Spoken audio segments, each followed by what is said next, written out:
Okay, let's get started. Hey, everybody. Thanks for tuning in. I am Sushant, and the reason you're here is for Design WIP 3, which is awesome. So, thanks for taking out the time on Sunday. Hopefully, you have your cups of chai, maybe some snacks with yourselves, because it's going to be at least 45 minutes to an hour long session. What Design WIP is basically where we bring together some designers, some students, some industry professionals, some teachers, some creators, basically anybody um, who's in the scene, in the design scene, to share their stories, to share their work, their experience. And hopefully we can turn this into a session which is not just informative, but also more interactive. So feel free to write down in the chat what your questions are, um, or any feedback, any thoughts. If you're excited to be here, we'd love to know that as well. Um, you'll often see me pausing in the middle. That's usually when I'm allowing people to enter the chat, not the chat, sorry, enter the session, because we have a room where you guys you would have had to wait before you enter. Anyway, let's get started. Today we have three presenters with us: Jaineel Shah, Vidur Madhav, and Anushka Tendolkar. We're gonna get started with Jaineel, who is a senior industrial designer at Native Design in the UK, and he's gonna walk us through his multicultural journey, which has been through India. He's worked in the Europe, in the UK, and in the past in the US as well. So I'm just going to hand it off to Jaineel. You can get started, and feel free to introduce yourself if I mess it up. Hi everybody, I'm Jaineel. So basically, I'm from Mumbai. So today I'll walk you through my journey, which I've been through, becoming an industrial designer. So the thing is, when I was in middle school, around 7th grade or 8th grade, I kind of knew I wanted to become a designer because I had a subject called design and technology, and that kind of got me into design, into making stuff, into drawing, and then followed that on. Then I applied to then I went to MIT for my first year. So I think in my first year kind of experience, when you learn in the foundation, you kind of get exposure to a lot of other disciplinary fields, graphic design, say animation, photography. So in my first year, it was kind of interesting to learn, just learn bits and bobs from here and there, learn all the tricks and experimenting, because I wasn't even sure what I wanted to do, whether I wanted to do graphic or industrial design. But then I kind of found my way. Of course, there's a lot of stuff which are not relevant to me. But then at the same time, when you're in a university, you just take inspiration from other people. I made a lot of friends with the seniors, just sitting in the studio, figuring out what these guys are doing, how stuff is done, and then learning on my spare time. Even knowing me that I wanted to become an industrial designer doesn't mean that I have to do industrial design all the time. So I learned a lot of typography, photography skills, which kind of helped me throughout my kind of career. And then after that, I moved to DSK, from my second year onwards, because I wasn't getting enough of education and exposure at MIT, which I found a little bit close-minded. So I went to DSA because we had amazing faculties, projects, and the skill level was really high. So yeah, so Srishan asked me to add some of my old work, man. I haven't even visited these sketches in ages, I swear to God. So yeah, as I want to say, when I went to DSK, I think it was totally new. So for me, in my second year was more absorbing a lot of skills, different kind of design processes. And, I really like the fact that at DSK, all the faculties were pushing for you to sketch and sketch and sketch. We had to do 100 A3 pages per month and you'd be graded. And that's kind of good because it kind of helps you in the long run, because it helps you communicate your ideas better. What I found over here is even my sketching skill wasn't great, but then I could able to communicate my thought process, so explain it, and then I was decent enough to visualize what my end outcome was. And then at the end, it's it's when you're in your second year, it's you kind of learn and you just like practice. And then I was able to get like a mentor, and my mentor kind of helped me, like, to give me some feedbacks and tip. I think it's good to like a suggestion, like, to help to find mentors, or like, make connection with people. And then after that, at the end of the second year, I wanted to get some like work exposure. So I applied at like few places. So the thing is, like, I'll tell you my experience. So I got the internship at Futuring Design for like 2 months over the summer vacation, but then that had to get canceled because one of the head of design wasn't happy with it, because I was the only second year who got internship, while the third year students didn't get internship, like half of them. And then so that internship went away. Then I applied at other places. Then I went to do 2 months internship at Trampoline Design, where I worked on like consumer electronic projects, which gave me exposure which I was interested into. And then after that, like, I think our university was extended the summer vacation by 1 more month, and then I was like, okay, let me go to do some another kind of internship exposure. So I was like, okay, let's go to Bangalore to Lucid Design. So I went over there. I worked with like Amit Mirchandani. Like, he was pretty much happy with my work. And I'll tell you like why this internship was important, my second internship. And then after finishing the internship, then it was like third year, like, working on team projects, personal projects. So I think when I came back from my internship, I think it was all about like, practice, practice, practice, like, honing your skills. And then like, making like a lot of physical mock-ups. You kind of start to understand like 3D forms, like, how they work, like different surfaces. And then like, of course, like sketching.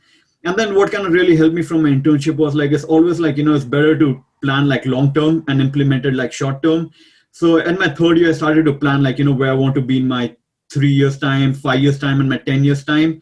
So I had this whole kind of plan. And in my third year, like, I knew that I wanted to be at Native Design, where I am currently today.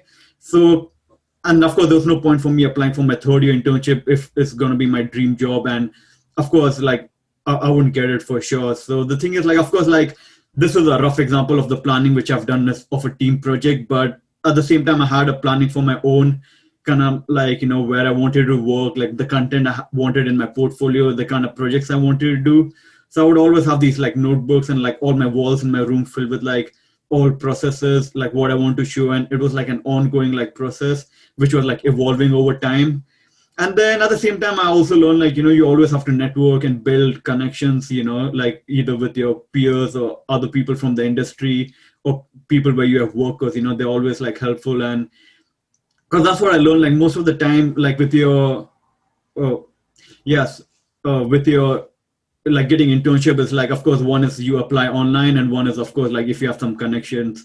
So same thing happens, sorry, is a typo over there. So I got an internship at Stuck Design, which was in Singapore. Like that kind of didn't work out, because of some visa problem. They tried again and again, it didn't work out. So then I went to kind of like Bank Design, like, I was interning there. Like they invited me to work for like a month, and it got extended to 2 months. And I was like, yeah, I wanted to work like, something more fulfilling. And then after that, I got a 6 month internship at like Tata Elxsi. And then, so it was a yes from the design director. But then after like a week or two later, I got a rejection from the HR saying like, they're out of budget and they can't hire me anymore. And I was like, oh, damn, like, I need to like figure out another gig, because it was like a compulsory 6 months period. And then I applied at Something Design, and I kind of got it over there because I had some projects which were relevant to them, because I worked on some mobile phone projects for my team project, and I did some consumer electronics. So I kind of tailored my project like where I was kind of applying. So it wasn't that I had like a bunch of like 10 different projects and applying the same projects everywhere. And then I finished that kind of internship for 6 months, and then I came back. I learned like a lot of, again, like, there's like a lot of new learnings, new processes. And then, so fourth year I was in my uni, and we had to do like kind of team projects. So then it was like coming back to uni, experimenting, like, what you learn, like, like building on top of it. And then at the same time, I kind of figured out like, now is the time to kind of build your own design style. Because the thing is like, that's how you kind of get your unique identity of like, what you're good at and what you do. So I think in my fourth year, I kind of knew like I was inclined towards like a little bit kind of soft organic forms. Like I wasn't, like I knew I wasn't into like dynamic, crazy, like say faceted kind of Lamborghini forms. And this kind of became my style, doing like soft organics. And at the same time, like I applied at like this place called like Chauhan Studio in UK, like, for my internship over there. And they kind of did similar products. And I was like, yeah, this is the kind of stuff I want to do in the future. So early on, like I did like few mobile phone projects as well, like, with the same kind of design ethos to it. And then what I learned, like, like I kind of learned on in my third year is like, it's like whenever you apply for internships, whether it's in India or like outside India, like, you're competing globally, like your benchmark should not be the people in your classmates, like, even if you're the first or the last, like, that still doesn't make you a good designer. Like you need to always measure your skills and your level with people outside of your comfort zone.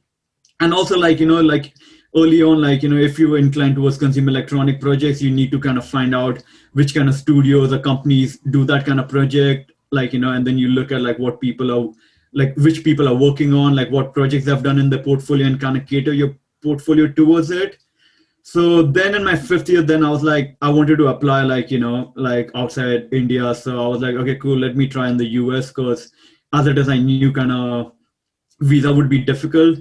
So I applied at a lot of places, and the one place I didn't apply was at Astro Studios, because those guys are like really good at sketching and the work they do. And I was like, I knew I would never get it over there.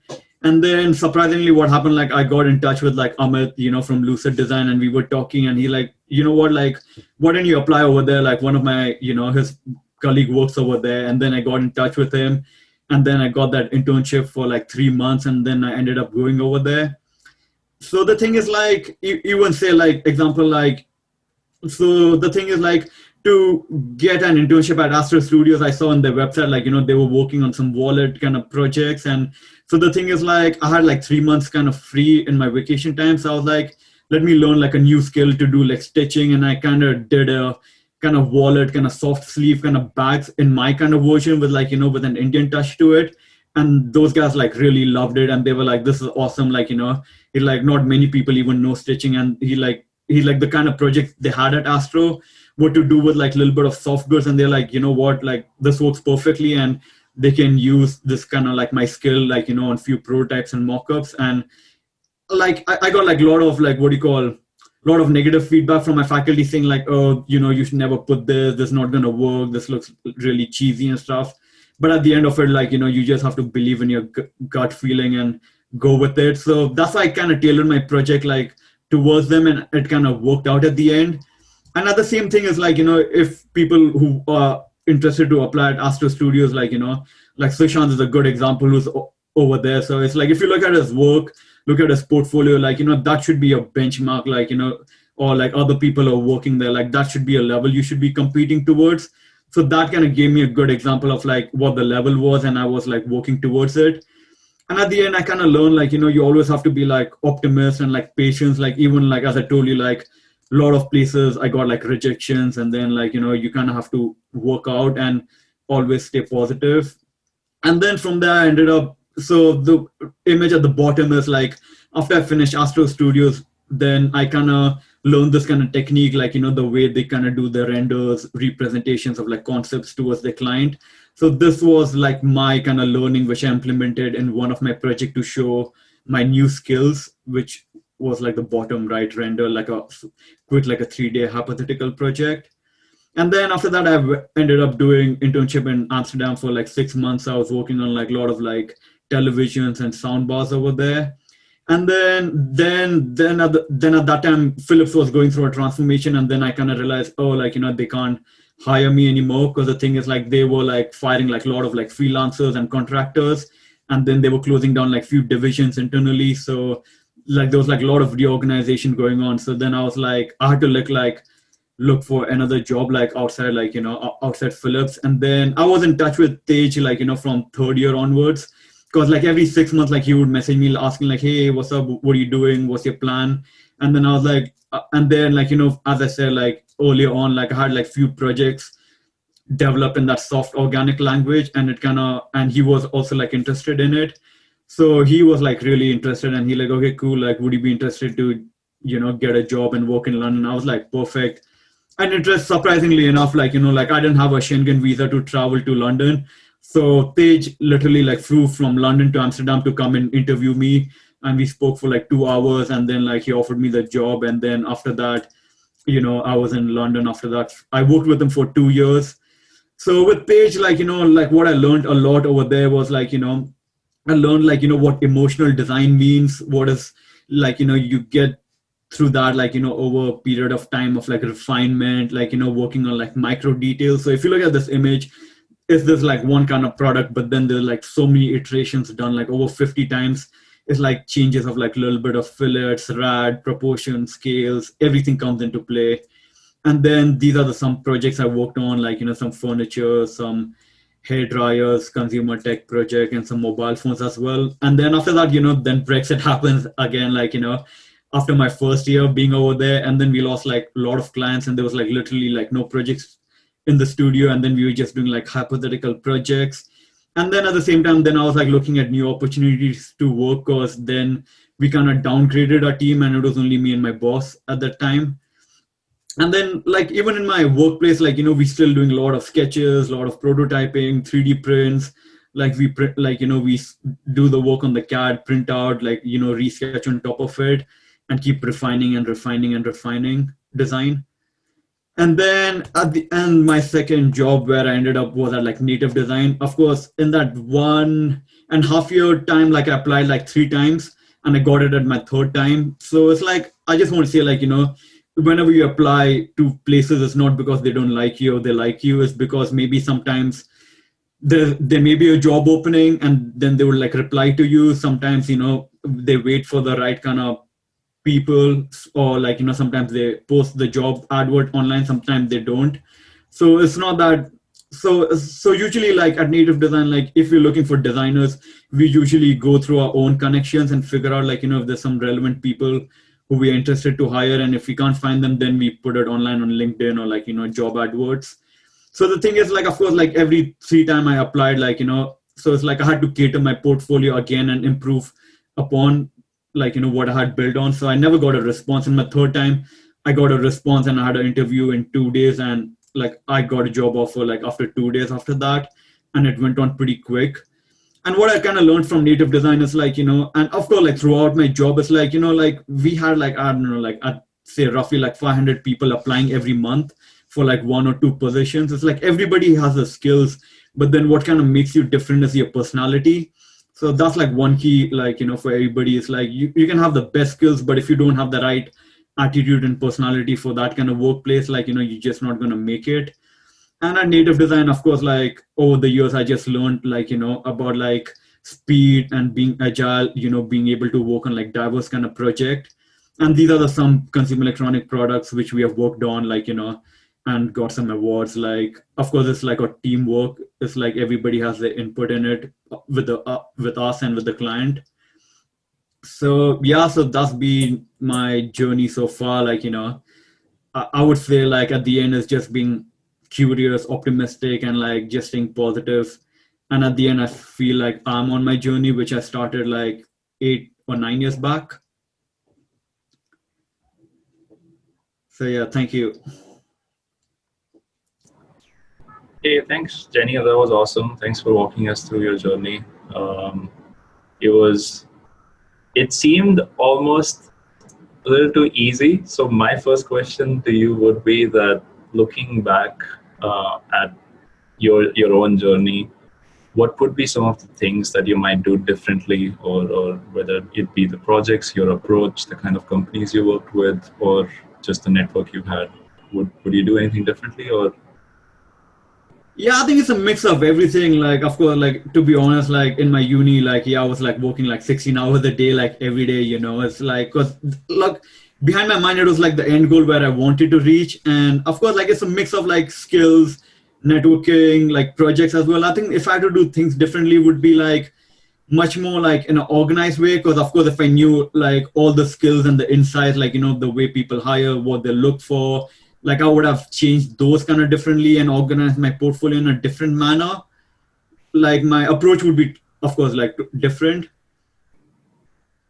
What's your you said you also applied at many places, and you probably, and also the places that you were interested in, they rejected you before as well. How do you deal with rejections, and how do you especially deal with people completely not responding to you? Have you faced that? Oh, totally. I have for my fifth internship, I applied at like 30 places, and out of 30 places, like only like 7-8 replied, and 7-8 like the conversion to interviews were like 2 to 3 interviews. So the thing is, like, I think you need to know, like, as I said, like, not everybody's looking for designers. And then, especially for us designers, kind of difficult because, they have to get your visa sorted. So it's like kind of tricky. So I think it's just like kind of being optimistic. And that's where, like, building connections kind of help in, which can like kind of get you like one way through it. At the end of the day, I think you just have to, yeah, just believe in yourself and go for it. Like, even if people don't hire you, like, you can still do something with your stuff or do hypothetical projects or freelance and, like, keep going on. Yeah, that makes a lot of sense. I mean, something that I've been also an advocate of is don't have like too much free time, and if you have free time, use that to work for yourself, for someone else, or whatever the situation is. Just keep developing those skills. You talked about networking as well. Any tips you'd like to share on networking as a student? Because it seems like some of the connections that you built during your school time, your college time, translated Mhm. into opportunities in the future. So yeah, I think, sorry, one more point I wanted to add previously is, like, even if you get like rejections from company, like, you could always ask them, like, oh, like, like, where did I do good and where did I do wrong, and if you have any improvements, like, what would it be? So it's like kind of positive. Some people reply, some people don't bother to reply. Like, some people reply to me, and then I kind of figure out like what the point of view was and why they rejected, and then I kind of, worked on that to improve it. And then in the future, again, I reapplied, and they were kind of happy. And again, I got like few interviews, and stuff worked out, didn't work out. And I think, coming back to your point of networking, is like, I would say, like, if you meet people on LinkedIn or Behance, or like, your team, like, never approach them like, like a, I get like so many emails like, oh, can I get a job at Native? It's like, come on, like, it's like just apply at careers at Native. It's like, I think the go to that point is like, you need to offer something to those people, like, who you communicate to or build a relationship. I think the best way to do is like, figure out like what their journey was, figure out like where they work, like how did they end up at their dream job. I think you could have like questions like, like, oh, like, this is my work, like, what do you think about it? Do you have any feedback? Or like, what would your guidance be like, oh, I want to do something similar, in a similar kind of, say, if you're into like consumer electronic, don't be like, hey, I want to apply at your company and be, work with you. But it's like what advice would you give? It's like building that network, and then you kind of build a relationship, and then, yeah, you just take it on from there. Sometimes it works, sometimes it doesn't work. Yeah, definitely. I mean, I don't think there's a recipe for success here. Like you said, sometimes it works, sometimes you're probably never going to hear from that person again. Another question that popped up on the chat was, especially a lot of people are commending the fact that you worked with Tej, and he seems like an awesome person. So a couple of people from the chat have also interacted with Tej when he was here at Curious, presenting at Curious, I assume. Um, that's awesome. So the question is, how do you get professional designers to get interested in you when you are a junior or a student? I think a part of it is obviously something that you've talked about, but in today's times when we have social media is basically the sort of the modern platform for putting out work and connecting with people around. Is there any advice, or let's say let's hear your thoughts on how would somebody senior what would somebody senior do to find, let's say, junior talent, or even like finding a student who can potentially become a member of a team. I think one way to do it is like, like the easy ways to do like hypothetical projects. Like, if people are interested to work at like IDEO kind of stuff, or like Frog, or like Native, like, you go to their website and see like what are the projects they're working on. A lot of the time it's kind of confidential, or the best thing is to go to like Red Dot website or IF Award, and you see like, all the awards people have won, which agencies have won it. And then you kind of see like, you kind of get a feeling like, oh, okay, maybe like, yeah, Native works in consumer electronics and healthcare. And I think with the COVID kind of time, what you could do best is like, why don't you create a hypothetical brief around a mini project, and then you create it like, say, I don't know, like a 5 to like a 12-page slide, and then like you connect with like some designers over there and be like, hey, this is my take on this kind of project. You like, what would your professional feedback be like, because people will be able to relate to it. Like, example, like I showed you, I worked on like few laptops like all in one kind of device. Like, if you do your spin on it, say like, work from home is changing and this is what I believe the next laptop could be, or this, like, what's your feedback? And then that would get us like people interested and curious and like, oh, okay, this is something totally different you thought, or maybe this is how exactly we are thinking. And then once we know like the way you think, the alignment kind of stuff, then then of course we would be interested to kind of hire you as well. So as in that's how you kind of build relationship. It's like you always need to offer something. Like, of course sometimes you can't offer anything at the same time, but yeah, you have to try to get that kind of curiosity, engagement. Cool. That's super awesome, man. So, I mean, I just want to commend you again on sharing your honest journey with us. A lot of people only talk about, the benchmarks in their career and move on, but it's important to acknowledge the challenges. And I especially like this question answer session because you talked about how um, things may not work. I mean, even if you do all the right things, you might not hear back. You might not be successful in your particular goals. And you kind of hinted on how to take that as a stepping stone, right? Just want to finish off with one last question. How does your future look like now? What's the road ahead for you? What are your plans? Uh, I think I'm going to be a native design for long because I think I've got like a lot of commitments with the team and the client, and I think I've got the projects which I want to work on, and like, so yeah, I think for now I think it's going to be native design. I don't know what's next, but fingers crossed. Cool. Awesome. Thanks, Daniel. If you want, feel free to look at the chat after the Yeah. session, and then if you feel like a question requires a response, feel free to jump in and then have a conversation with the members. And obviously, for everybody else who's watching, Daniel is on the server as well, and hopefully he'll be more than happy to help you out if you have any questions. Cool. Thanks a lot. Thanks, Daniel. Thank you. Let's move on to Anushka, who's a UI UX designer at Accenture. And on the side, she's been practicing her design skills through Instagram and just basically putting a lot of projects online. I think her passion has also resulted in a lot of accomplishments. I'm going to let Anushka introduce herself. But meanwhile, I just want to acknowledge that we have 92 people watching, which is insane. I mean, which is probably the biggest design WIP we've had. Um, so yeah, thanks everybody for tuning in.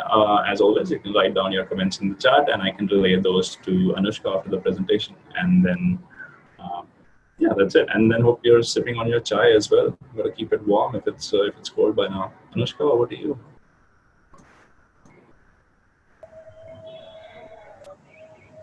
Okay, so hi all. Um, I'm Anushka. I'm a visual designer. I graduated as a communication designer last year from Pearl Academy, and I've been working as a UI UX designer ever since. Um, I have been working in the industry for the past 4 years because ever since second year of college, I've been taking up freelance projects and bettering my skills as a visual artist. But UI UX was something that I just wanted to explore, so I took up a job that would help me with it. But on the side, I do a lot of freelance work or personal projects, and I'm constantly trying to upgrade my skills as a visual artist. And like as a person, I love bright colors, movies, music, food, fitness, dogs, food, design, singing. So you'll see that I love food a lot, and something that came, I had this realization right from college when most of my projects like they all revolved around food. Even though we were never like given something which was related to it, I would just keep coming back to some of the other topic which was related to food. And what I did with my love for food is that I converted them into projects on the side, apart from college work and apart from office work right now, into branding, packaging, illustrations, photography. This was something I did during my internship at JWT in my third year, where I worked on Govardhan ghee packaging. I worked on a restaurant branding. Why is the image not loading? We trust you. We trust that you worked on restaurant branding. Hold on. Okay, never mind. Yeah. Then I did some 3D illustrations recently because I've been working on 3D with Adobe Dimension, and I got my first international client, which I've been wanting for a very long time. So my love for food even kind of made me get those projects that I wanted. And there's an image which is supposed to be shown over here, just talking about how that same food project got me a feature on Behance as well. Uh, then there was some photography work, which is again not loading. Do you want to give a quick refresh? Yeah, hold on. That's all good. Can you see it now? I think it's loaded. Yeah. Oh, we see biryani and we see Yeah, chocolate chip. so these are some of my freelance photography work again, which I did during college times. So why food? Because I think it's like the single most relatable thing that brings everyone together and gives us joy. And it's not just about everyone together, but if you can actually relate food to a lot of things around you, there are a lot of problems related to food that you could solve. There's a lot of joy which food brings. It connects. Food is related to consumerism, to global warming, to people socializing, to agriculture. There's like a lot of things that revolve around food. And for me, I feel like as a designer, I've always wanted to work on something that would be relatable, on a human level rather than in bits and parts throughout the world. So, which is why I think food is something that I just keep working on in my illustrations, whether it's in my experience design, all of these things are around food. So the reason I'm talking about this is because I've won a few projects and mentions and stuff like that. But more important than those projects is the fact that my passion for food led me to do these projects, and the pure love for food is what got me thinking about how can I make this better, how can I make my skills better through the medium of food. And not that awards define your success, but with these two projects which took a lot of my time and effort and a lot of sleepless nights as well, I did see the projects being validated through awards, and it did give me a lot of happiness and made me think about it more and take it ahead as well. So I'm quickly going to take you through the first project, which was leaving the nest with Nestle. So this project was something I did for the Curious Youngblood Awards in 2018. This was done with another designer from my college. So the brief was to create a holiday in India and use Nestle products to kind of celebrate that holiday. And the thing is, a lot of people came up with holidays which would be, as random as uh, celebrating talent or just celebrating something. But we realized that because food is so, it's so emotional, we wanted to create a holiday or a celebration which would also be as emotional as that. So what we decided to do was not making it a holiday as such but a celebration. And we got this insight that every time people leave their homes for going abroad for either universities or for jobs, it's a very emotional moment for the entire family and their friends. And how could we possibly create that experience in a more wholesome manner than just a goodbye, which is usually sad. So what we did was we created this brand extension called Leaving the Nest with Nestle, because you're leaving your home. We even played around with the logo where there's a baby bird which is flying away. And the idea was basically, Nestle is a global brand. So all the products are also, they have the logistics to kind of, take things around the world. It's not just limited to one geographic location. So what we did was we created this website which would have, this system where you can create a goodbye package, a care package for the person who's going away, which would be subscription based. And like the first part of it would be you give that box, and beyond that it would be subscription based, where you can put all the things from the Nestle ecosystem, whatever would remind them of home. Like there are so many products like Maggie, then there's masalas and stuff like that, because when you go outside, you really miss home food a lot, and a lot of times you don't get these products very easily in the supermarkets over there. So how could we kind of incorporate all of those things into a system? We did this gift box, which would also have like a little piece of home pictures and notes from your parents, your friends, and for the subscription website, you could also have something like your mom's special recipes. So when you log in, you'll get exactly the recipes that your mom makes, but with the Nestle products that you can easily get through the subscription box. So this was what the box would look like as a care package, and you could add whatever products you wanted.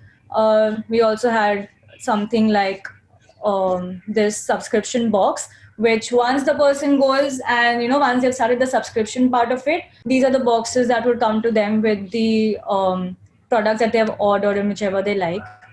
And so all of this would then also be spoken about on social media. How can we build a campaign around it? We also thought about collaborating with Terribly Tiny Tales, BuzzFeed, all of these social media publications. So I mean, this project was something which was like a hypothetical brief, but at the same time we try to make it as extensive and wholesome as possible, so that if Nestle does plan on taking it ahead, they have an entire ecosystem that we have designed for them, and it can it's like ready to go out tomorrow. So these were just like some of the collaterals that we had. We actually even made the box in person when we had to submit it for the award. And yeah, so that how it would go on for Instagram stories. I think when we made the project, we had Google Allo as a chat app. So we made some stickers relating to the campaign over here. And yeah, so this was like the entire, collated project, where this was the first farewell box. Then you have these smaller pieces inside the box along with the products, and then this would be the subscription box. So this project was like very widely appreciated at Curious by my college, my like other publications as well, because they love the idea. Even though we wanted to make this person going away a little more joyful, so even the illustrations had a lot of color in it. We didn't want to make it like a sad thing that you're going, because it's going to be a new beginning. So how can we make it more joyful and more wholesome for that person? So yeah, this was the first project. And the second project is my graduation project from last year, which also won me like a NASCOM Design Awards finalist position, something at Pune Design Festival, and 2-3 projects from my awards from my college as well. I'm going to play a video for you guys and then take you through the process of how I did this project, because this was a 6-month long project and it took away all of my living sanity. So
So yeah, this project was called Junkie, which was a multisensory experience with some AR, and again this was also a hypothetical project that I did for myself, taking the love for food ahead in a more elaborate manner, and doing something out of the box because even though this was my graduation project and I was expected to do something in with graphic design in mind, I knew that I wanted to make it a little more extensive than just something that would be submitted in a print format or digital format. So I kind of created this entire room. But I think more on that later. I'll just take you through the initial process of this project. So when the project started, it started around like August 2018, and I just knew that I wanted to do something with food, but had no idea where I wanted to take that direction because, like I said, food is massive. And when I started researching as to what topic under food can I, tackle, uh, there was so many things that came to my mind with genetics, with health, with just something with branding and stuff like that.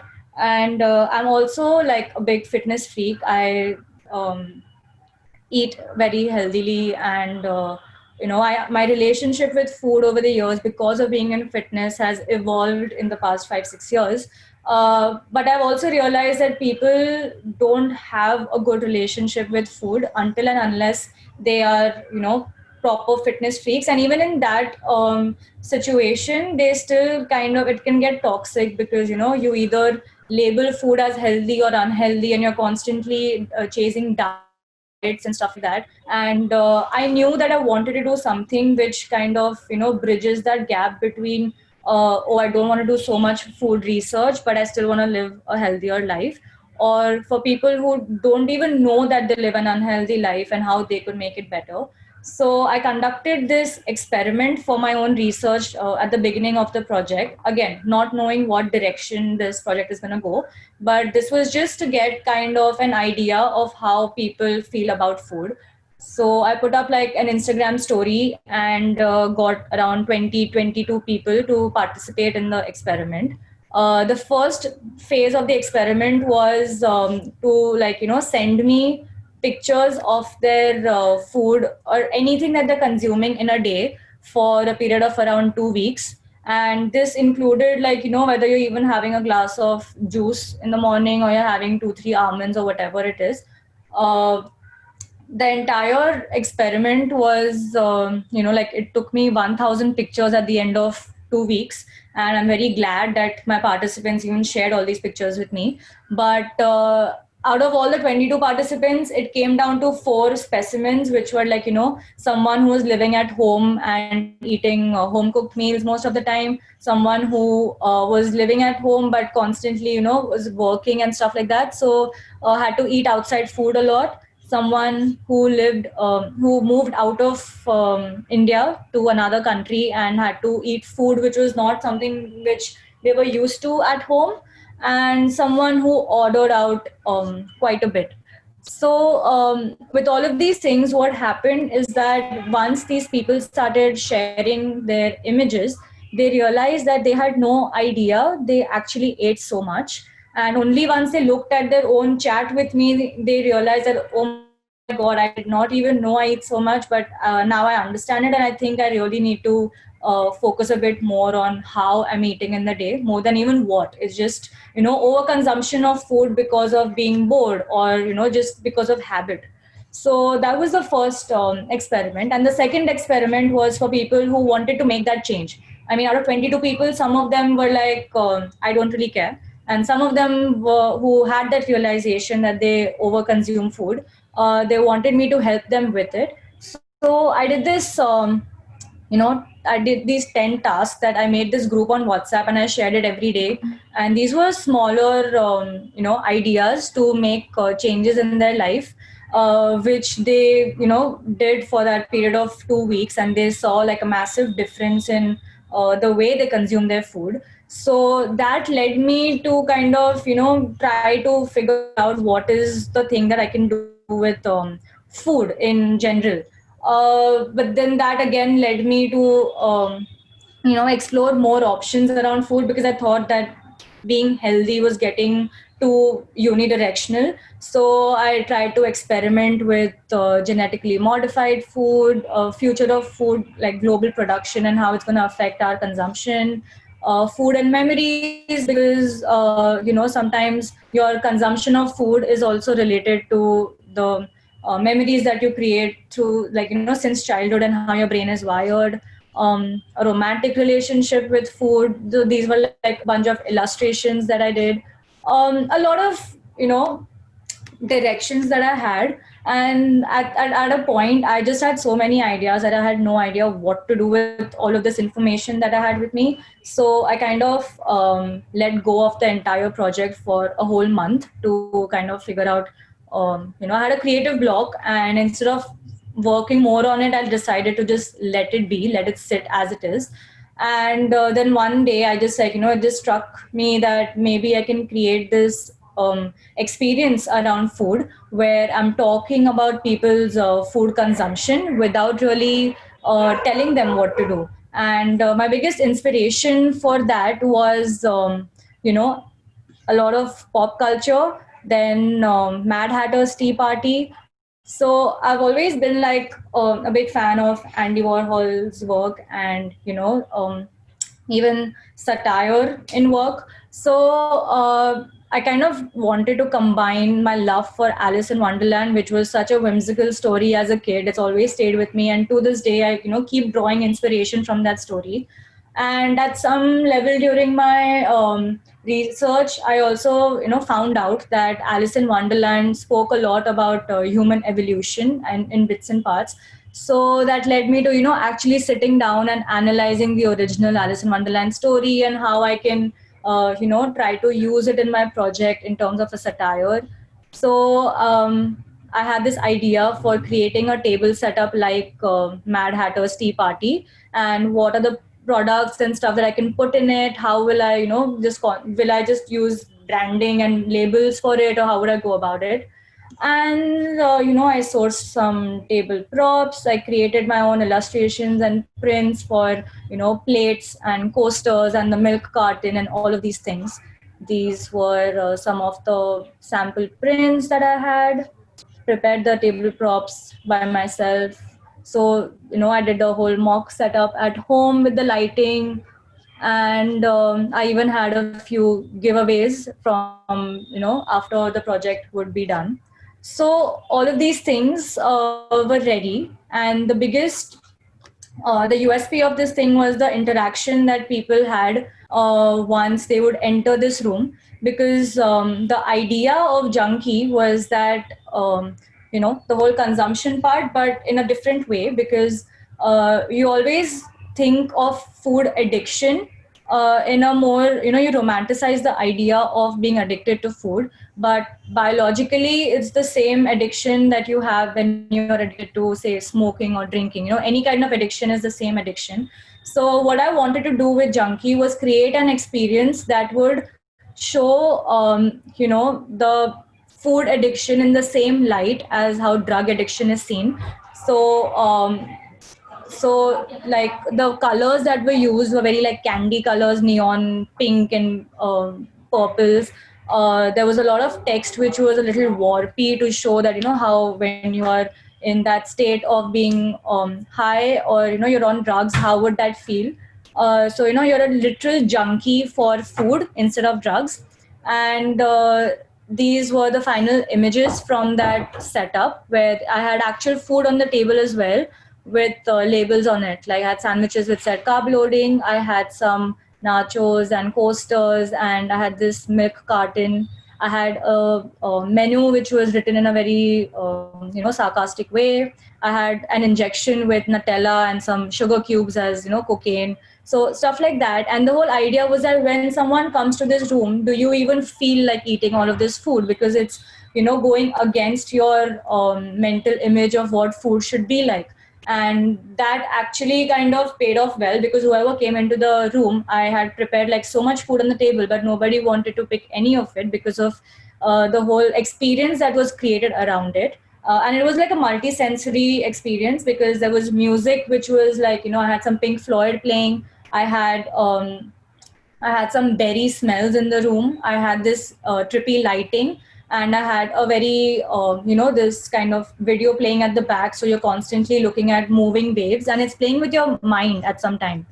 And the best part was that I created these AR illustrations. So when someone comes into the room, if in real life, what if someone's taking a picture of the food, because food porn is such a big thing now. You have to take a photo of whatever you're eating and post it on social media.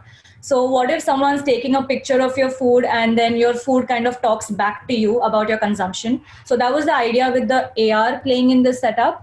So when they clicked a photo of this plate, the captions that were coming on were like, are you hungry, or are you just bored, addicted, and out of control?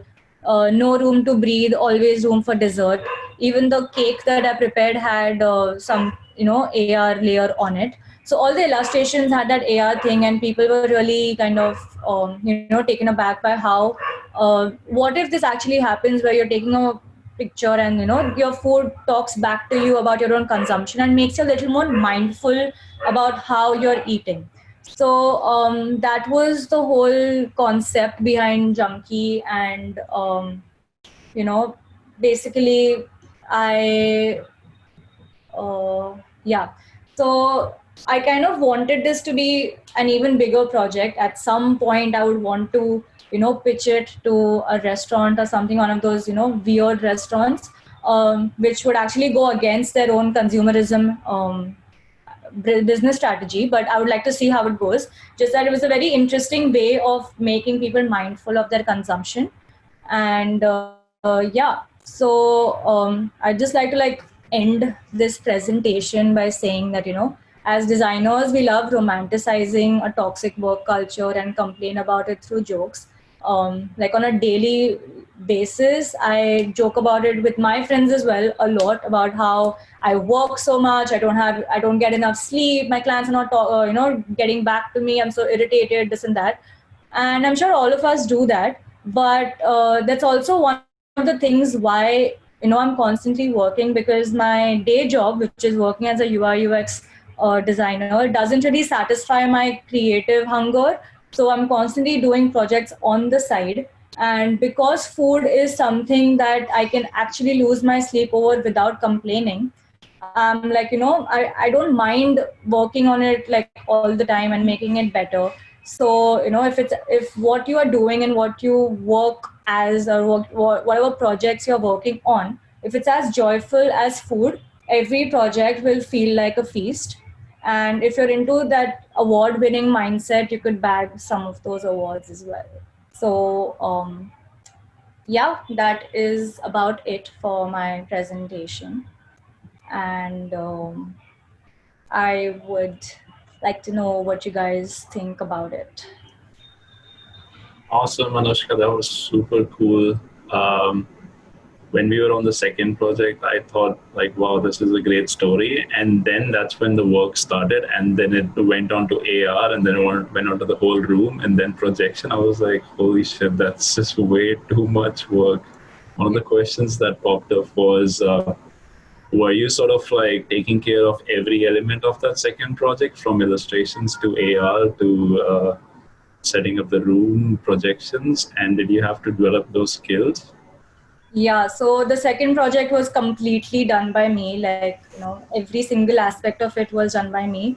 And with the AR, I did kind of want to make it a little more intense, but I also realized that I was very short on time, because like I said, I kind of ditched the project for an entire month, and all of the execution part of this project was done within a month. Like all this room setup and the illustrations and everything, even the idea for the room was done within a month. So I was very low on time as to how I can make the AR. So it was not done on one of those complicated softwares like Unity. It was done on this app called Artivive. So it does image tracking AR. You just make the like image, and then through the app it will just play the video that goes along with it. So I kind of found these hacks also through the process of making the room. But yeah, all of it was done by me. Cool. Yeah, that's super impressive. Another question that I think almost everybody has right now, when you especially went on to that tangent where you were exploring different things, not sure of which direction to take forward. Did you ever deal with creative block? And if you did, what kind of tips or suggestions would you share with us to overcome those blocks? So yeah, of course, I did have a creative block throughout the process because this was, like I said, around 7 months long, the entire project, because it was a grad project. And I did have a very cool mentor from college who told me constantly that this should be a project that doesn't stick to what you usually do, because as a person who's designing, I'm very technical, and my mentor told me that because it's the grad project and you won't get to work on a project like this ever again in your life, please don't stick to the rules, just do whatever you feel like doing, whatever really that gives you joy. So because she always like told me to push myself and do something out of the box, I was constantly putting that pressure on me that, okay, what do I do? Because in my head also, I was like, I need this to be an award-winning project, but I don't know what to do with it. So towards the end of, like, like if I had to give this project in April, till February, I just had data, and just ideas. I have like 2 entire books filled with ideas as to what I can do, but I had no idea which one to choose and how to take it ahead. So I think at one point it just became too much for me, where I was, just like constantly thinking about it, and I just gave up on everything else I was doing in my life. So I decided to, like, take a break from it. The entire month of February, I ditched the project completely, and I was working on another project with a friend of mine, again for the DNAD competition. So, and that was not related to food at all. That was related to something completely different. So because I was working on something else, my mind kind of got that time to, subconsciously think about all of this data that I had from, so much of research. So I think during the course of my second project that I was doing, just some idea struck me that, okay, Alice in Wonderland could be cool. And then once that project got over, I started exploring that idea, and I realized that it actually has a lot of things which, my research relates to. And that's when I took it ahead. But my biggest advice for overcoming creative blocks would be to not think about it as a block, because the more you think about it as a block, the more you're again restricting yourself that, oh, I'm in a block, oh, I'm in a block, and then you won't think beyond it. So if you're facing that, just leave it alone, do something else, and you'll automatically get out of the creative block, because that's just how the mind works. Well, awesome. Thanks for sharing that. Also, just want to mention that there's been tons of positive comments on the presentation, which obviously, after the session, you can take a look at and, I don't know, say thumbs up or thanks. I don't know. There's just way too many people just congratulating you on the presentation. Thank you all. Which is awesome. On a more serious note, I remember you mentioned that when your day job doesn't satisfy your creative hunger, you should go out and seek those through projects. And this seems like one of those. I also see your Instagram. Do you want to talk a little bit about when you're not satisfying those creative needs, what should one do, and how should one find a way with their schedule to satisfy those needs as a designer? So the reason I took up the job at at Accenture as a UI UX designer was, because I wanted to move out of my city. So my priority before even doing the kind of job I want to do was that I want to get out of the city and I want to live by myself. And with Accenture, it was it was great. It was a great opportunity because I had to move to another city, and B, it was paying me well enough to have the kind of lifestyle that I'm used to. I'm not giving up on anything to do that. So I was like, okay, this is a great start. And I also wanted to explore UI UX. So all of these things kind of came together, and I was okay with it. But at the same time, while working at Accenture, I also knew that it's not going to be the fun projects that everyone wants all the time, right? And if you work at any studio for that matter, the best kind of projects are like a very rare thing. You don't get great projects every single time. It happens once in a while, and that's what people showcase. And most of the time, it's just boring work that you do. So similarly with UI UX, I am learning a lot as a UX designer, but it's not the kind of projects that I want to work on every single day. So because I have a lot of that creative, fun part of me that wants to work on something else in the day, and also as a person, I can't sit idle for too long.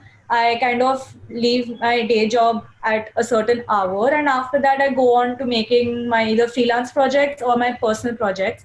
And with personal projects, what happens is that I'm constantly trying to upskill myself. Like, with freelance work, it's still something related to the client, what the client's need is. But when it comes to personal projects, it's just do whatever you feel like doing. So I took up 3D recently, like 6-7 months ago, and I've been constantly getting better at that and getting a lot of recognition because of that 3D work.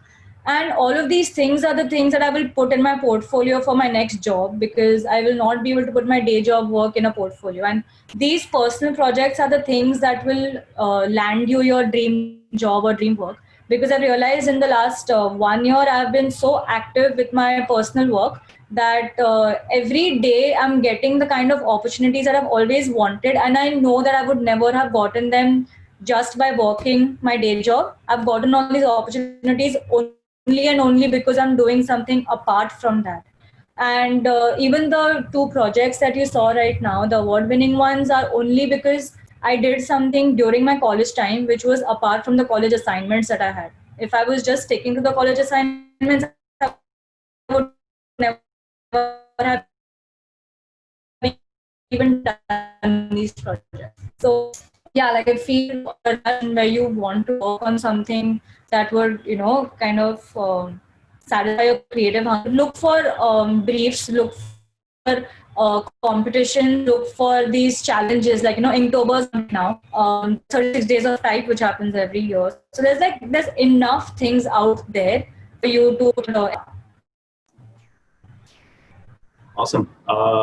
Yeah, I second you on that. For people who are struggling to satisfy that creative hunger, and then on top of that, you don't know what to do or where to even look for work. Make your own briefs. If that's not possible, then obviously, as Anushka mentioned, take part in all these community-based challenges that keep happening. Take part in contests and awards. It feels like that's one way to get your name out there, but at the same time, that's also one way to populate your portfolio. Anushka, thanks a lot.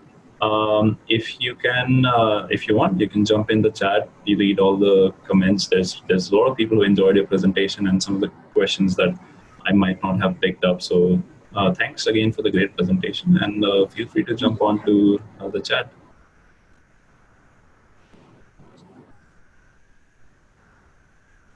Yeah. Thank you guys so much. Awesome. Hey, everybody who's watching, 92 people, thanks a lot for joining in. Amazing turnout, as well as amazing feedback that you guys are putting in the chat. Thanks also for sticking around for so long. I'm just going to make this quick. Next up is Vidur. Vidur wants to talk about the how do you, so basically, okay, let's give a little bit of background about who Vidur is first. So firstly is one of my very good friends, one of my best friends. We studied together in college for 1 year before he moved to other opportunities to study more. Currently, he is a UI UX designer, plus even / industrial designer, because he does a lot of things at Virgin Pulse in the US, and he is he's also a master student from RISD, and yeah, he has tons of experience that he can talk about. But we just want to close today's session on Vidur's idea about translating design research into actual tangible briefs that you can potentially make something out of. All of the projects that we see in the community, that the Instagram community feels like they lack a little bit of depth. So I was speaking to Vidur about, hey man, do you want to talk about like actual research and actual projects? Because let's not talk about renders and stuff. So what you're about to see is, of course, I'm going to let Vidur introduce what the project and presentation is about. But what you're about to see is a little more serious. It's a little more, I guess, real world. So I'm just going to hand it over to Vidur. Take it away. Hi, everybody. So let me just share my screen. Right. Can you guys see my screen?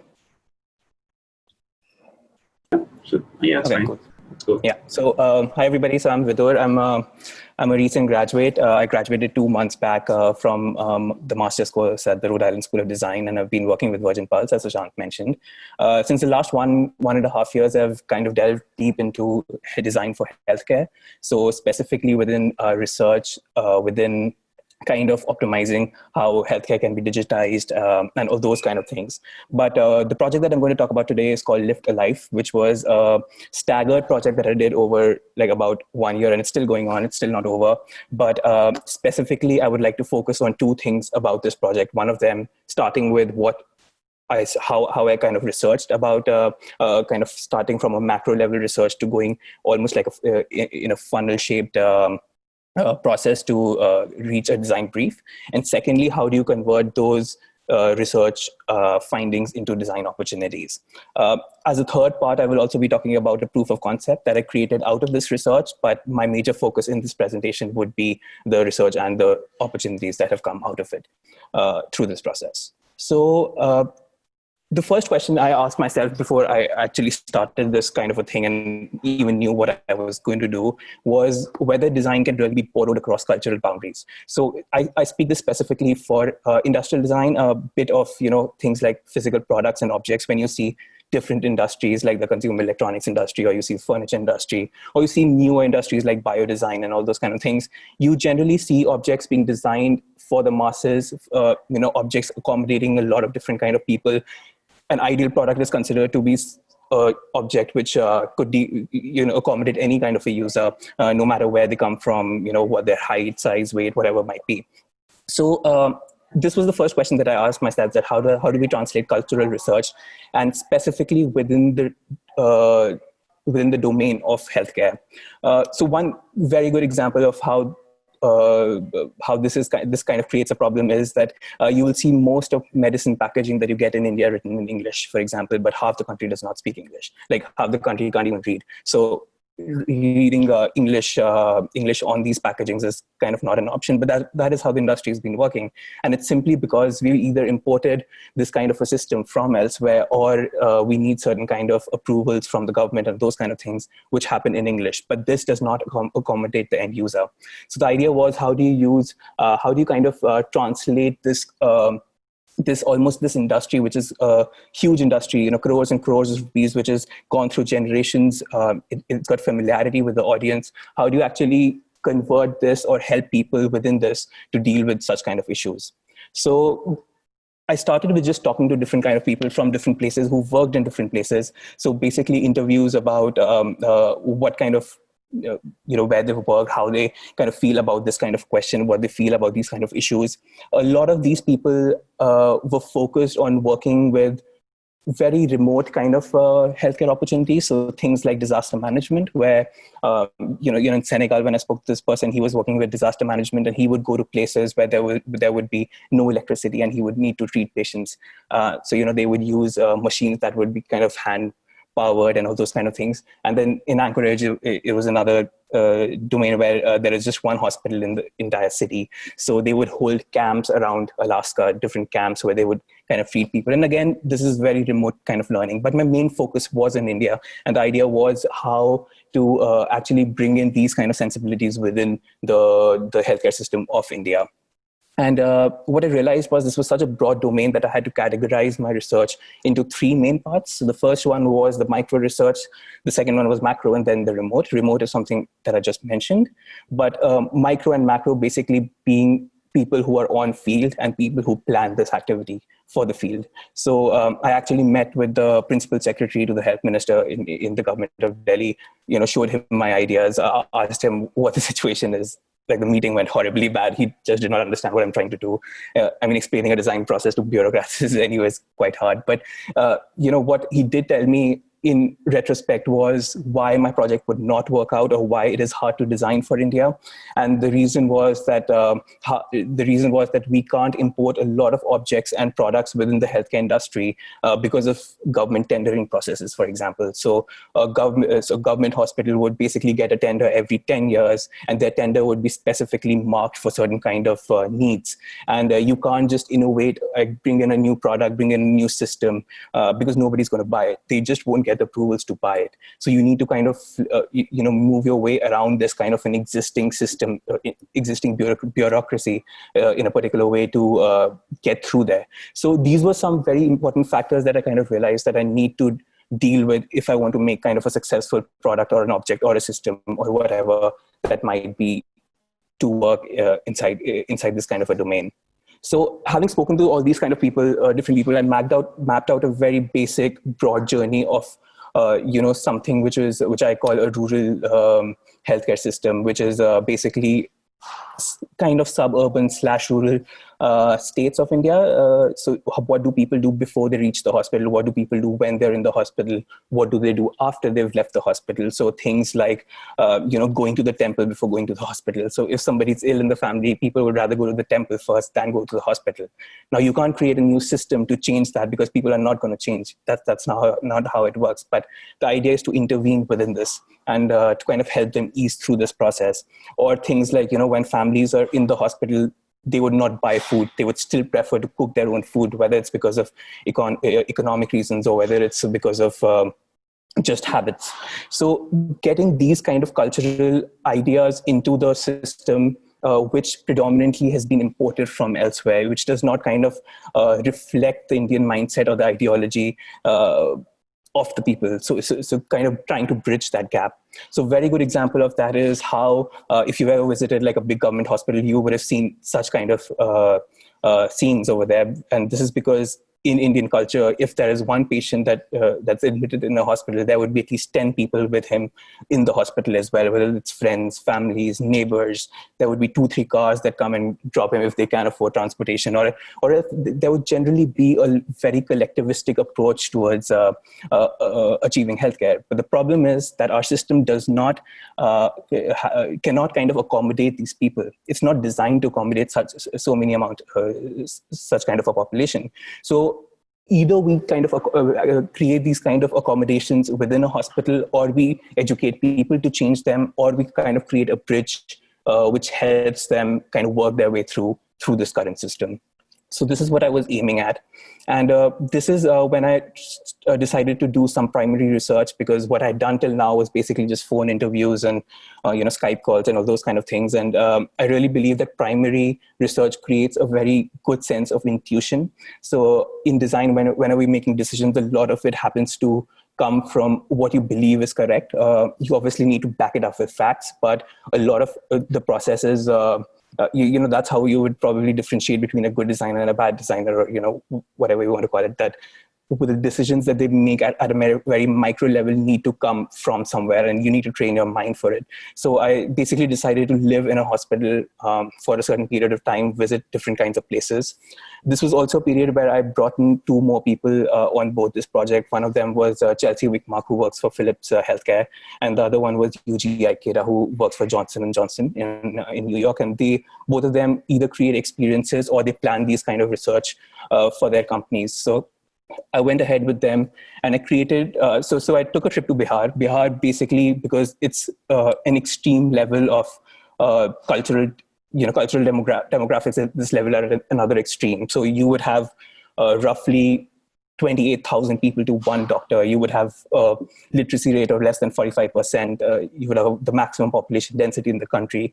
So all these kind of problems that you see are very, very concentrated in the state. So I decided to visit the biggest hospital in the state and the smallest primary health center in the smallest village of the state. And that was basically what the primary research was based on. And I had 2 main intents that I was trying to do. One of them was obviously to back whatever research I've done right now and to see whether it's viable or not. And secondly, to speak to all these stakeholders. And secondly, to articulate a workflow by shadowing different members of the staff. So basically trying to spend a day with the doctor, spend a day with the nurse, spend a day with the patient, and spend a day in the same space where I've done all this research. And then mapping out what kind of issues that arise at a very micro level in these kind of places. So this was like how I planned my research in the start. And I always believe whenever you're doing primary research, it's always about planning. It's not about as much about execution. Executing is quite easy, honestly, but planning is what takes maximum amount of time. So I made like multiple such Excel sheets about what tasks I have to do, what day, all the permissions that are required, because a lot of it was just about going and knocking at people's doors. A lot of it was just begging to let you in, and it kind of works, you know. I mean, I was let into ICUs just by knocking on the door. So it's obviously you'll be rejected like 5-6 times. The 7th time you would be let in. So it's just about that. So you need to accommodate those kind of things within this kind of planning or itinerary that you create for yourself. So I'm just in the next 3-4 slides, I was just going to talk about at a very basic level what I observed in different kinds of hospitals when I was visiting. So the first one that I visited was Safdarjung Hospital in Delhi, which is the largest central government funded hospital, which basically means that this is the pinnacle of the hospital chain in India. So if there's somebody who can't be treated in a particular hospital, he would be referred here, and you can't go further than the Safdarjung Hospital. So you have people from all kinds of places in India. They come from villages. They come from thousands of kilometers. They come from states that don't even speak Hindi and English. So they kind of lost in this kind of a facility. And you can see images where people are just sleeping outside because there's no space inside. I spoke to this person, which you can see in the central image, which was who had got these medicines that he showed me from like one guy who sits under a tree in his village, and the medicines were wrapped in newspapers. So there's absolutely no way of knowing what he's consuming as well. So we're really talking about those kind of people who can't probably read, write, anything, but these are the facilities that cater to them. What you see on the right are basically painted lines across the corridors of the hospital. Since people can't read signages, wayfinding signages, they are just told to follow the yellow line if they want to go to, say, the child whatever XYZ ward, or whether they want to go to the X-ray room or something of that sort. So they have different lines that have been kind of color-coded in a way that takes you to those kind of places. Then the second one was an urban tier 2 hospital, which was in Patna, which was a kind of the place where most of the population of Bihar would kind of get concentrated and come in. So you can still see there is a kind of there's some improvisation of hanging a brick from the leg of the patient instead of using a plaster, or just not having enough space to have queues of people waiting in line. So they would just leave the slippers in kind of a chronological order, and then they would just come whenever it's their turn. One very interesting thing that I noticed, which is the third image, was how there was a discrepancy in the furniture that was used in the hospital. So since beds and stretchers were not cohesive, they were not bought together, they were not standardized, there was a difference in height, there was a difference in sizes. So just transferring patients was such a pain, and you needed multiple people to help you in transferring a patient. And I will just show you a quick video on the best transferring mechanism I saw in the entire journey, which also, according to me, is not very good. But the idea is basically, since you can see there is a difference between the heights of the bed, this is what we call a transfer board, which you kind of put under the patient. And so now you can see there's a bit of gap between the two surfaces, and then you just pull the patient onto this bed. And this is an intensive care unit. This is inside the ICU, and this patient has just come out of a surgery, and kind of transferring like this, it's not very ideal. It's not correct. And these are very small issues that people tend to ignore, but these are huge issues, because this was still a good hospital, but there were a lot of instances where I saw blood. You can still see blood here as well, over here, but you see blood pouring, out of bed sheets and all those kind of things, just because of simple logistical issues. And this was quite bad. So, those kind of issues. Then there were other logistical issues where you could just see people sleeping on these are patients. These guys are patients. There are drips hanging from the ceiling, from doorknobs. You guys can imagine what the situation's like. Like, these are not wards, these are corridor spaces. That's how you take a patient back home, by just lifting him and keeping him in a rickshaw. So the idea was to understand why this happens and what needs to be changed to improve this. Is it a system that needs to be changed, whether it's money, whether it's education, whether it's creating kind of a bridge between what exists and what should exist.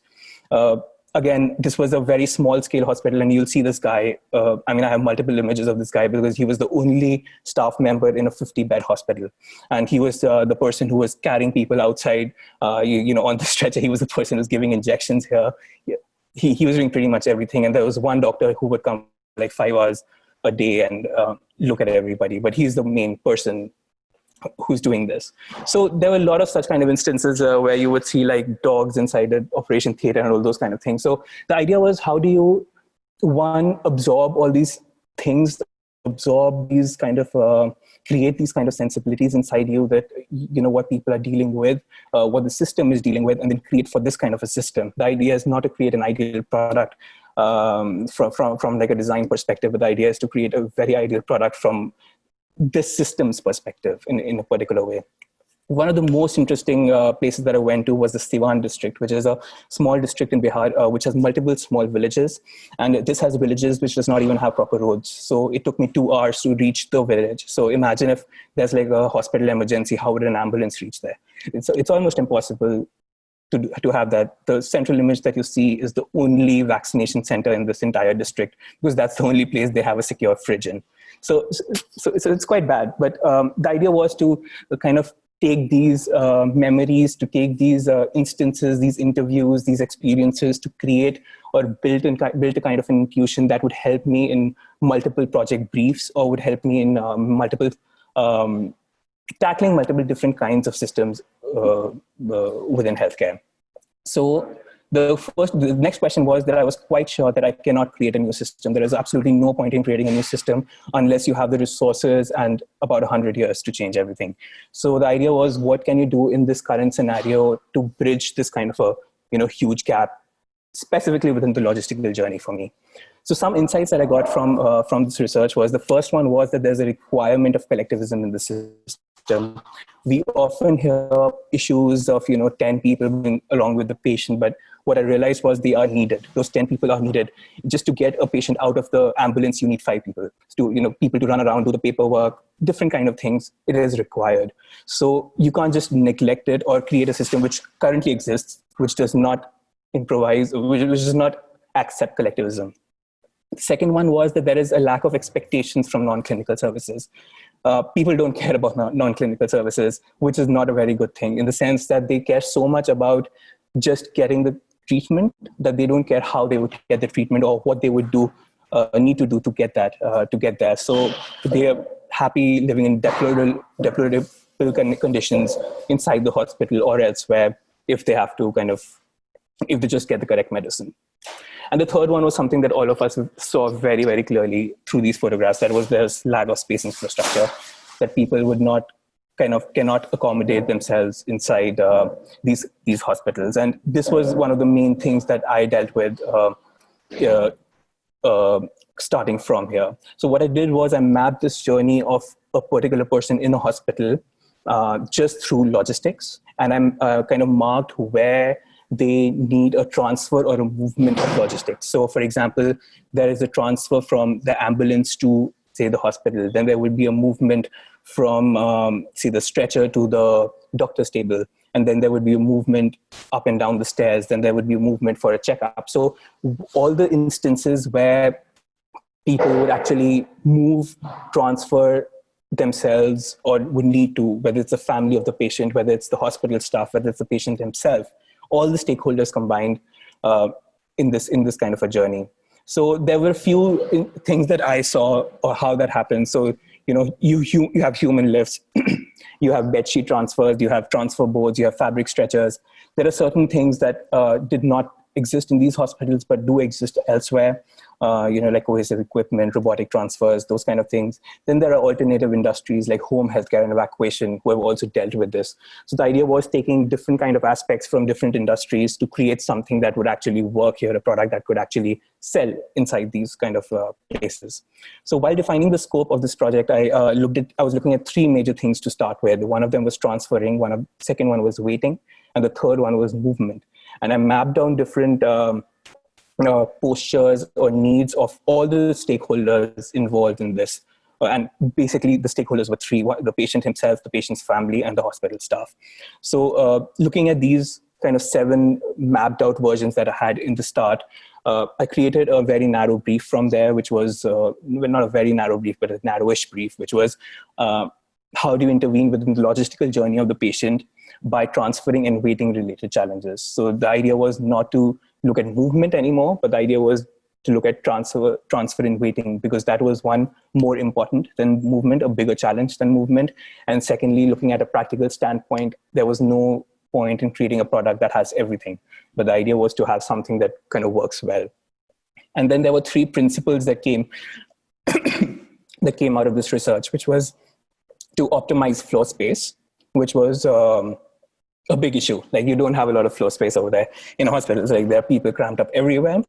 It needs to be excessively friendly. And by excessively friendly, I mean people who are first-time users, yes, but also people who are completely uneducated on how to use these kind of equipments. Like, these are hospital equipment or things that people have never seen before, or don't really relate themselves to. And the third one was surviving substantial use and abuse. Any product that's in the public domain generally has this kind of a principle, but we're talking about a hospital where the stress levels are high, where people don't have time, those kind of things. So it had to kind of accommodate for use and abuse over here. So I narrowed down the scope to just transfer and waiting, and I took down the things that I needed to accomplish this. And there were 3 things that I mapped out mainly. One of them was that we need a transfer board to move a patient from one surface to another surface. Second was to move a patient through short distances, which was either from the hospital to the ambulance, or whether it was from moving somebody to the doctor's observation table, or things like those, small distances. And the third one was resting spaces, because these were the 3 basic loopholes that kind of were present within this logistical journey. So I did different kind of iterations, general ID process, design process, and all those kind of things. I'm not going into details with this because of time, but the idea was to create basically create one module which combines to form different products. So 1 module acting as a transfer board, 2 modules acting as a stretcher, and 3 modules acting as a bed. And this would basically happen just through different kind of attachments, would happen through different kinds of orientations. This is the final the product that I had proposed back then, which was kind of a proof of concept. The idea was that you either have this 1 module which acts as a transfer board, you can laterally combine 2 of these modules to form a scoop stretcher, as they call it. A scoop stretcher is basically a stretcher in 2 parts. And you combine 3 modules to form a makeshift temporary bed in case somebody needs it. Because the worst thing that can happen to you is that you go to a hospital, you're super ill, you just had a surgery and you're on the floor. Like that is something that's almost humiliating. So 1 module, the way this product would work is that there would be a U-shaped frame around a board in the middle, and this would basically be the only joint inside the product, and you would move this around to use it as a transfer board, attach the frame on the bed, and then use kind of a board in both the orientations. Or alternatively, you could attach 2 modules together through a snap fit joint so that it forms a stretcher. So the way this would work is that you have a patient, say, on the floor or elsewhere on a bed, and you would have kind of shove 1 part of it in from one side and the other one from the other side. You would lock it and would pick the patient up. This would completely eradicate the need of what we saw in the video, pulling bed sheets and those kind of things. This is currently used in some evacuation purposes, in disaster management and all those kind of things. But the idea was to bring it to a level where people could use it in hospitals as well. And the third one was that if you attach all the frames together, it would form a quick makeshift bed. This would just have like a displacement of, say, about 1 feet that you could slide in. You would lock the joints together, and this would basically form a series of boards in a way. The rails that I used, all the sizes of all the products were standard operation theater sizes, which is basically a rail size that you have hospital equipment that you can attach to. So you have different equipments like drips, you have tables, you have storage racks and all those kind of things that you can just attach to these rails and they would hold. And that is how I basically kind of tried to sell this project. And the idea was to sell it to certain kind of investors, certain kind of companies. He raised about $10,000 as investment for this, and I'm in the process of building it. So this would still change a lot. This is just a render. This is something which would develop. When you're developing a product, the design changes, practicality, money, all these kind of things will come into effect. But I basically wanted to talk about the research part of it specifically. Thank you. Awesome, man. This is quite moving, and especially much needed to bring some sort of practicality, sincerity, and honesty in the whole design process. I feel your take on planning the whole process was, as you mentioned, it takes the most amount of time. Do you want to talk a little bit about what goes on in your mind? How do you plan this big a problem, and a problem that's so human that you kind of know the problem is there? The idea of you've seen it almost on TVs, and you've been in situations like that. Talk to us about how do you plan such a problem? So to start with, when I started the research, I did not really know exactly what the problem was. I mean, at a basic level that things aren't working out, but when you really want to know what the issue is, and that is what the intent of the research was. I think the problem that comes into planning such kind of projects is what I did. The kind of research that I showed you was a very in a way, not a focused research, if I can call it that. It was a research that went at a macro level, went at a micro level. I spoke to whoever I could and knocked on any door I could. But in an ideal scenario, I would imagine that this kind of research would be done to just, improve your awareness in a way, kind of find out what the scope is within the industry, or where design can intervene. After this kind of research, I had some 10 design briefs in my mind that, I can work on kind of thing. So that is what the intent of this research was. But I would imagine that eventually, if I'm doing this kind of a project that I did eventually, there would be another process, going back to the same places again, or talking to the same people again, specifically focused on, what's needed for this kind of a problem. Cool. Thanks for that. A lot of people are obviously congratulating you on the extensive amount of research. It also feels like there were some challenges throughout the process. One of the challenges obviously is finding access to these places, even though you can go in a hospital without any constraints, like to shoot and to be involved in ICUs. How did you overcome those challenges? Yeah, that is something that's something you can't really plan, I think. I mean, it's all about trying your luck. I mean, knocking at doors, begging people, be ready for rejections. I mean, for videography and all, I had consent forms that I had from a university as well, because you find their names on it, so they can't let you just shoot.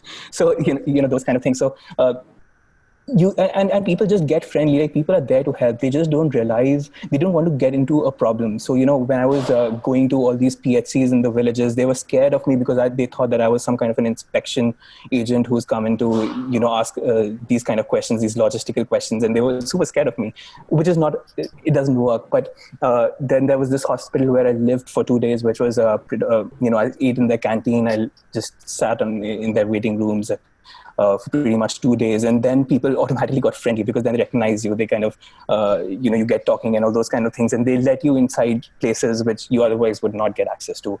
So I would say just keep calling people. People are there to help. It's just that you need to somehow convince them that your project is viable, that it's a genuine intent. I think being a student really helps. You can always say that you're a student, you're not a professional, so you're not going to screw anything up. But use that student card like crazy. Cool. I can. I mean, also getting there is one bit, but when you're already there, there's so much information and there's so much. From a designer standpoint, I understand there's curiosity, but it also feels like this is so sad in a way. I mean, for the lack of a better word, it is kind of disturbing, right? Did you not get overwhelmed with the kind of information that you were getting and seeing the reality of our country, and majority of people have to go through this? It was. I mean, I've lived in Delhi all my life, and I did not know what happens in Safdarjung Hospital. To be honest, like there are people outside on streets, not just within the hospital campus, but even outside of the hospital campus, and it is overwhelming. There's no doubt about it. But I think what the way I look at it is that in the back of our minds, all of us know this. Like it's not new. It's nothing new. It's just that when you see it with your own eyes, it just disturbs you more. It just moves you more.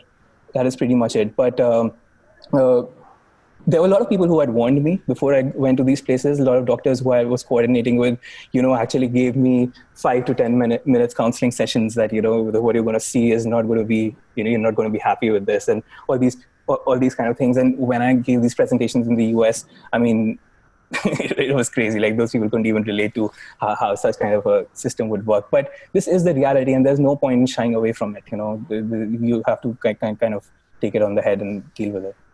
Cool, man. A lot of good effort. A lot of obviously the fact that your documentation was so on point has obviously helped us, like understand what situations were you in. I'm gonna let you take on the design questions after this session, but I have one last question for you. During the research, how difficult was it for you to contact the high post doctors and officials that, just as a student, it might feel like they're just another league and they might not respond?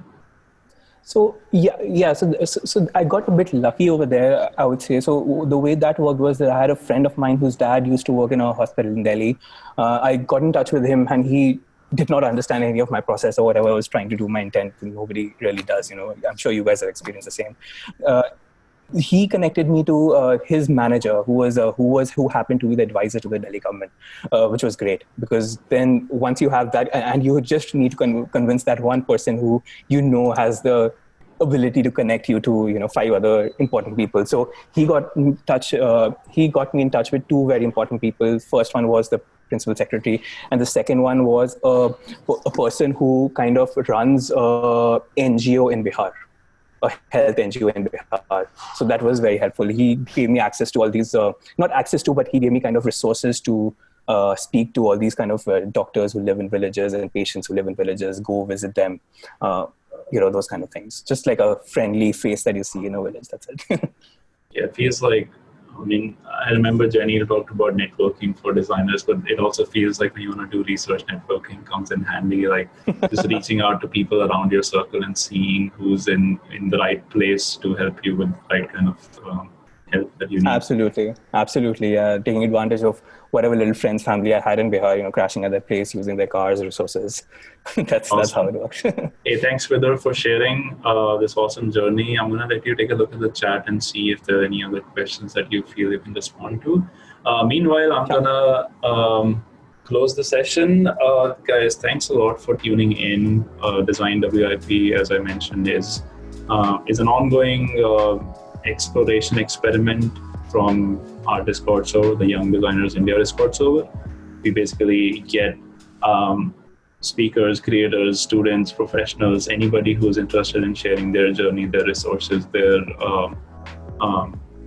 tips, or anything that can potentially ground the community better, help us realize that we have all faced the same challenges, same issues. I think that's the goal of the whole event. And it wouldn't be possible without you guys being a part of it. So thanks again for sticking around for so long. Also for interacting with us, asking mailing questions. Again, finally, big thanks to everybody who presented, Jaineel, Anushka, and Vidur, for taking out the time this weekend to share their work, their journey with us. Lastly, we are all on Discord.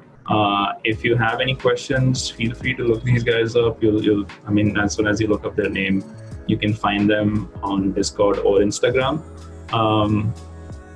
And yeah, that's pretty much it, guys. Thanks a lot for tuning in. We're gonna sign off now. It's been a long one. Yeah. Thanks for sticking around, and we'll see you on Discord. See you guys.